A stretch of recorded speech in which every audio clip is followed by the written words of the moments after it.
नमस्कार दोस्तों, स्वागत है आप सभी का आज की इस क्लास में।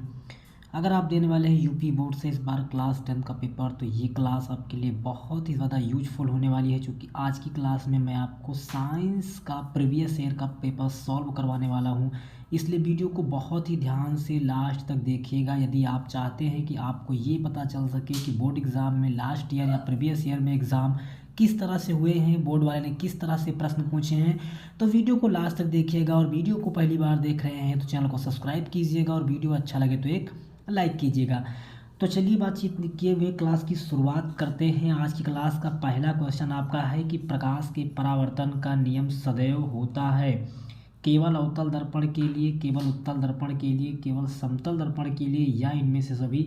जल्दी से इस क्वेश्चन का आंसर देंगे कि जो प्रकाश का परावर्तन है इसका नियम किसके लिए होता है। ठीक है, तो याद रखिएगा कि अवतल दर्पण के लिए भी होता है, उत्तल के लिए और समतल के लिए, यानी इनमें से सभी हो जाएगा। ऑप्शन डी यहाँ पर बिल्कुल सही हो जाएगा। गाइस वीडियो को लास्ट तक जरूर देखिएगा, बहुत ज़्यादा आपके लिए इंफॉर्मेशन वाला वीडियो ये होने वाला है। इसके बाद क्वेश्चन नंबर दूसरा है कि किसी वस्तु का आवर्धित काल्पनिक प्रतिबिंब बन सकता है उत्तल लेंस द्वारा, उत्तल दर्पण द्वारा, या अवतल दर्पण द्वारा, या फिर ए और सी दोनों सही होगा। तो याद रखिएगा यहाँ पर डी विकल्प आपका सही है, ए और सी दोनों है, उत्तल लेंस द्वारा भी और उत्तल दर्पण द्वारा भी होने वाला है। ठीक है, इसके बाद समझते हैं आगे का क्वेश्चन आपका क्या होने वाला है। इसके बाद देखिएगा ध्यान से। क्वेश्चन नंबर आपको दिया गया है दूसरा कि अत्यधिक उच्च प्रतिरोध वाला पदार्थ कहलाता है। अत्यधिक उच्च प्रतिरोध वाला पदार्थ क्या कहलाता है? चालक, अर्धचालक, अतिचालक या विद्युत रोधी। तो याद रखिएगा कि अत्यधिक उच्च प्रतिरोध वाला जो पदार्थ है वो विद्युत रोधी कहलाता है। देखिए, आपसे मात्रक से संबंधित एक दो क्वेश्चन जरूर विकल्प में पूछता है, इसलिए मात्रक से संबंधित सारे के सारे क्वेश्चन बहुत अच्छे से पढ़कर रखना। क्वेश्चन नंबर 4 आपसे कह रहा है कि विद्युत शक्ति की इकाई क्या है? वोल्ट है, वाट है, जूल है, या कूलाम है। तो याद रखिएगा कि विद्युत शक्ति की इकाई होती है वाट। इसके बाद अगला क्वेश्चन आपको दिया गया है कि किसी विद्युत केतली में प्रवाहित धारा अगर 3 गुनी कर दिया जाए तो केतली में उत्पन्न ऊष्मा की मात्रा कितनी होगी? तो जब 3 गुनी करने के लिए कह रहा है तो 3 को 3 से गुणा कराएंगे तो 3 त्रिका हो जाएगा 9 गुना, और यही आपका आंसर हो जाएगा। इसके बाद अगला क्वेश्चन 6 नंबर आपका है कि एक व्यक्ति दूर स्थित वस्तुओं को स्पष्ट रूप से देखने में असमर्थ है, यानी दूर रखी वस्तु को वो नहीं देख पा रहा है, उसके नेत्र में कौन सा दोष हो जाएगा? दीर्घ हो जाएगा, निकट दृष्टि दोष, जरा दृष्टि दोष, या इनमें से सभी। तो याद रखिएगा कि अगर वो दूर की वस्तुओं को नहीं देख पा रहा है लेकिन निकट की वस्तुओं को देख पा रहा है, इसका मतलब उसको निकट दृष्टि दोष हो गया है। इसके बाद अगला क्वेश्चन आपको दिया गया है 7 नंबर। एक अवतल दर्पण किसी वस्तु का वास्तविक, उल्टा और अत्यधिक छोटा प्रतिबिंब वस्तु की स्थिति कैसी होगी? फोकस पर, ध्रुव और फोकस के बीच, वक्रता केंद्र पर, या अनंत पर। तो याद रखिएगा ये अनंत पर हो जाएगा। वीडियो अच्छा लग रहा है तो वीडियो को लाइक कीजिए, और चैनल पर पहली बार है तो चैनल को सब्सक्राइब ज़रूर कीजिए। इसके बाद देखिएगा गाइस, आगे क्वेश्चन आपका होने वाला है। अब यहाँ से आपका उपभाग 2 यानी सेक्शन दूसरा आपका शुरू होगा, जहाँ से आपको क्वेश्चन पूछे जाएंगे जीव विज्ञान से संबंधित, यानी बायोलॉजी से रिलेटेड। क्वेश्चन है कि कार्बन को वायु में जलाने पर कार्बन डाइऑक्साइड गैस का बनना उदाहरण है। अब ये केमिस्ट्री के क्वेश्चन पहले पूछे जा रहे हैं, तो याद रखिएगा कि कार्बन को वायु में जलाने पर कार्बन डाइऑक्साइड गैस का बनना ये उदाहरण हो जाएगा संयोजन अभिक्रिया का। इसके बाद क्वेश्चन नंबर 9 आपका है कि जिंक चूर्ण पर तन सल्फ्यूरिक अम्ल की अभिक्रिया से गैस निकलती है। तो जिंक चूर्ण पर तन सल्फ्यूरिक अम्ल की अभिक्रिया की जाए तो गैस आपकी निकलती है H2। इसके बाद अगला क्वेश्चन आपका 10 नंबर है कि सामान्य तापक्रम तथा दाब में द्रव के रूप में पाई जाने वाली अधातु क्लोरीन है, ब्रोमीन है, फ्लोरीन है, या फिर आयोडीन है। तो याद रखिएगा 10 नंबर में आपका डी सही होने वाला है, आयोडीन। इसके बाद क्वेश्चन नंबर 11 है आपका कि प्रोपेनोन में क्रियात्मक समूह क्या है, तो ऑप्शन सी यहाँ पर बिल्कुल सही हो जाएगा। इसके बाद देखिएगा गाइस क्वेश्चन नंबर 12 जो आपको दिया गया है, कॉलम ए में दिए गए यौगिकों का सुमेलन कॉलम बी में दिए गए उदाहरण से करना है। तो इसमें आपका जो सही होने वाला है वो सही होने वाला है ऑप्शन डी यहाँ पर सही होगा, यानी पहला जाएगा बी में, ये इसमें आ जाएगा, दूसरा बी वाला जाएगा डी में, यानी ये इसमें आ जाएगा, सी जाएगा ए में और डी जाएगा सी में। इस तरह से ये सुमेलित होने वाला है। इसी तरह से फिर अगला क्वेश्चन आपको 13 दिया गया है कि कार्बन परमाणु की संयोजकता क्या होगी। संयोजकता आप समझते हैं ना, किसी तत्व के बाह्य कोश में उपस्थित इलेक्ट्रॉनों की संख्या उस तत्व की संयोजकता कहलाती है।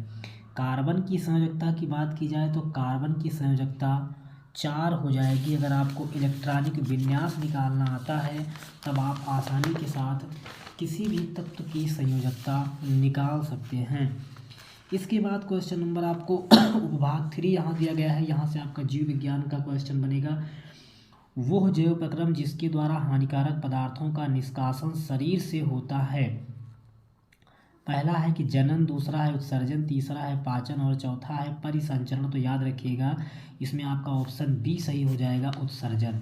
इसके बाद क्वेश्चन नंबर 15 आपको दिया गया है कि प्रकाश संश्लेषण के दौरान निम्न में से कौन सी क्रिया नहीं होती है। एक ऐसी क्रिया है जो नहीं होती है। क्लोरोफिल द्वारा प्रकाश को अवशोषित करना, प्रकाश ऊर्जा को रासायनिक ऊर्जा में परिवर्तित करना, कार्बन डाइऑक्साइड को कार्बोहाइड्रेट में अपचयन। ये तीनों अभिक्रियाएं भैया प्रकाश संश्लेषण के दौरान होती हैं।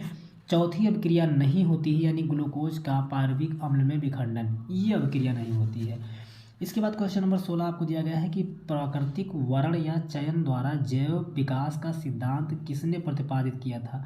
चार्ल्स डार्विन ने, लेमार्क ने, ग्रेगर जॉन मेंडल ने या फिर ह्यूगो डी व्रीज ने। तो याद रखिएगा चार्ल्स डार्विन हो जाएगा ऑप्शन यहाँ पर सही।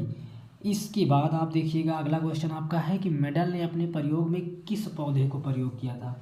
तो भैया आप अच्छी तरह से जानते हैं कि मेंडल ने जो है मटर के पौधे पर अपना प्रयोग या परीक्षण किया था। अगला क्वेश्चन, निम्न में से किस पौधे में पुष्प एक लिंगी होते हैं। पपीता, सरसों, गुड़हल या मटर। जल्दी से इसको बताएंगे भाई, किस पौधे में पुष्प एक लिंगी होता है, तो पपीता में होता है, याद रखिएगा। क्वेश्चन नंबर 19 आपका है, मादा जनतंत्र के किस भाग में कॉपर टी स्थापित किया जाता है। अंडाशय, अंडवाहिनी, गर्भाशय या योनि। तो याद रखिएगा कि गर्भाशय हो जाएगा, 19 का सी सही हो जाएगा। 20 नंबर क्वेश्चन है कि किण्वन के बारे में निम्न में से कौन सा कथन सत्य नहीं है। तो यह ऑक्सीजन की अनुपस्थिति में होता है, पहला ही ऑप्शन सही नहीं है। इसके अतिरिक्त तीनों के तीनों ऑप्शन सही हैं। तो गाइज ये थे आपके 20 ऑब्जेक्टिव क्वेश्चन जो 100% हर बार आते हैं। और आप देख लीजिएगा कि इसी में से आपको 2-3 ऑब्जेक्टिव क्वेश्चन कम से कम मिल ही जाएंगे, क्योंकि प्रीवियस ईयर के कुछ ना कुछ क्वेश्चन हर बार रिपीट जरूर होते हैं। इस बात को आप याद रखिएगा, रिपीट जरूर करता है बोर्ड प्रश्नों को। इसके बाद आपको यहाँ से शुरू हो जाएंगे लिखित क्वेश्चन। जैसे पहला क्वेश्चन आपका है कि अवतल दर्पण के 2 उपयोग बताइए। अवतल और उत्तल दोनों दर्पण के उपयोग अच्छे से पढ़ लीजिएगा। दर्पण के उपयोग बहुत बार बोर्ड एग्जाम में पूछा गया है। अवतल दर्पण से प्रतिबिंब बनाने के लिए किरण आरेख खींचिए, ये हो जाएगा। इसके बाद गाइज आपका अगला क्वेश्चन है कि अपवर्तन के क्या नियम हैं। 3 सेंटीमीटर की वस्तु उत्तल लेंस के मुख्य अक्ष के लंबवत रखी है। लेंस की फोकस दूरी 30 सेंटीमीटर है जो वस्तु की, ये एक न्यूमेरिकल बीच में आ गया, ठीक है।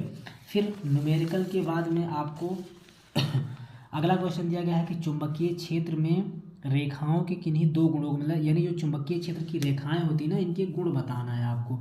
तो चुंबकीय बल रेखाओं के गुण क्या होते हैं कि हमेशा समांतर रेखाओं में चलती हैं और ये कभी भी एक दूसरे को प्रच्छेदित नहीं करती हैं। यही गुण होते हैं चुंबकीय बल रेखाओं को। तो इनके गुण और दोष, इनके गुणों के बारे में लिख देना है। और किसी सीधे धारावाही तार के कारण उत्पन्न चुंबकीय क्षेत्र की दिशा। चुंबकीय क्षेत्र की दिशा क्या होती है, साउथ से नॉर्थ ये घूमता है, यानी दक्षिण से उत्तर ये घूमता है, यही इसकी दिशा होती है।